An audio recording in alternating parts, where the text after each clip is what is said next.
Hello and welcome to another episode. It's currently snowing outside. I was supposed to be finishing off my Kia EV3 video down at Acorn, but the car was all covered in snow. I've had to scrape all this off just to record in the car. Last Thursday I got to see the Hyundai Inster at their Roadshow at Hyundai at Burton on Trent. This was a different colour from the one I'd seen at Fully Charged, and I got a better look at it. So I was able to judge the kind of fit and finish, quality of the plastics and the size of the boot, and have a good old look around it. This is the video I did. Right, this is the O2 trim in matte aero silver, which was quite nice, but matte paint can be a bit of a pain.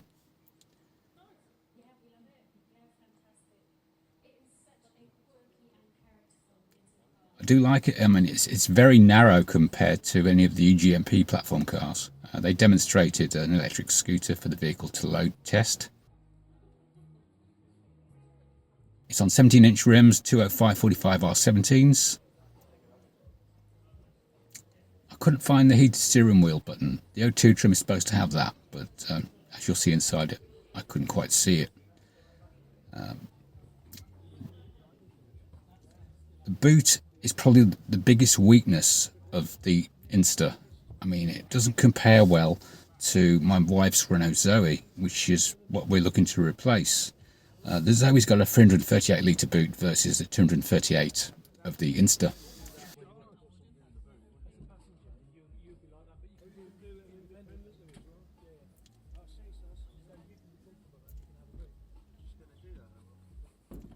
It's mostly scratchy plastic. You've got that armrest in the middle, which you have in the Zoe, to be fair, but I always have it up. It's just out of the way. I don't know if there's any storage inside like the Zoe's got. You can see the quality of the plastics. Fabric seats at this level, and those are those pixelated ionic type symbols you get, and on the steering wheel, which shows a charging indicator, and there's a driver's attention monitor on this model. Sorry about the stabilizer not working, but I got it working later on, and my footage was a lot better. I've tried to digitally post stabilize this, but yeah, as I say, the plastic's quite scratchy and hard. Definitely built to a price, and then you've got all these things you can peg stuff, modifications onto the doors. And this was the boots, sorry, the boot with the seats down.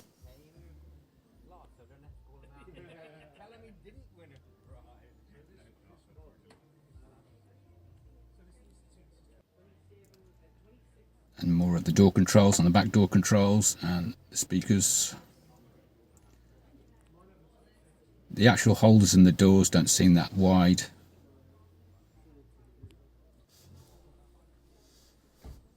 They use this as a transparent thing to hold pictures. Maybe that's a thing you can buy, I'm not sure. And those are the tethers on the back seats. I'm a big fan of these pixelated lights. I think they look absolutely great. And this is where my stabilized footage kicks in, finally. I do a nice close-up of the indicators on the bottom as well as the top ones, and those are the reverse lights and the back balance, and there's a high up stoplight, and the Insta badge. It's got more detail than you realise if you look closely. It's a bit of a chunky reversing camera though, and a close up of the wheels and the trims.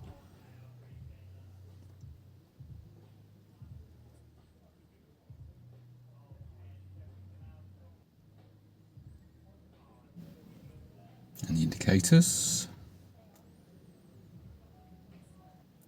And around the front now with the bonnet up. Not sequential indicators, but you know, good enough. The headlights seem to have, I think in this trim they may have all LEDs. Now that front thing above the number plate has got like a transparent cover on it, which I'd not noticed before. So and how that will weather. And then inside the bonnet, pink coolant.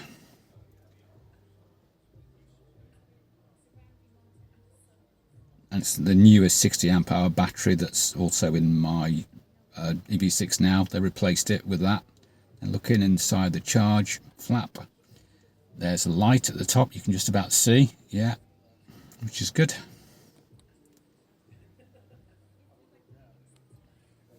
And that's all I have for my walk around. Something I forgot to add, availability, if you put your order in today, deliveries for the Inster 01 and 02 trims are in January. Now, as far as I know from the presenter on the day, the Inster Cross price is going to be released in January for deliveries in April. So I don't know how true this is, whether or not we'll get that sooner or not, because sometimes presenters get things wrong, as I found out with the EV3 presentation during the week. Anyway, what do I think? Yeah, it saves you 10 grand against the Kia EV3 base trim for that base trim, but obviously you don't get all the features and fixtures, and you don't get a heated steering wheel in the 01 trim, and the boot is probably too small. We've got a grandchild on the way in January, and if we will end up looking after the child for some of the times, and if we've got to ferry that around and all of the baby stuff, it's going to be a challenge in Kathy's car if we have that. At the moment, I think the Zoe can cope, but it's nice to see this anyway. It's nice that there are cheaper options for people to look at, but I'm still wondering why this isn't sub 20,000. The only reason could be is the NMC type batteries. If they put LFPs in, it would have been priced about the same as I think it's the smaller i20 or something that Hyundai does. Anyway, that's what I think. Would have been alright if the boot was a bit bigger. Anyway, thank you for watching.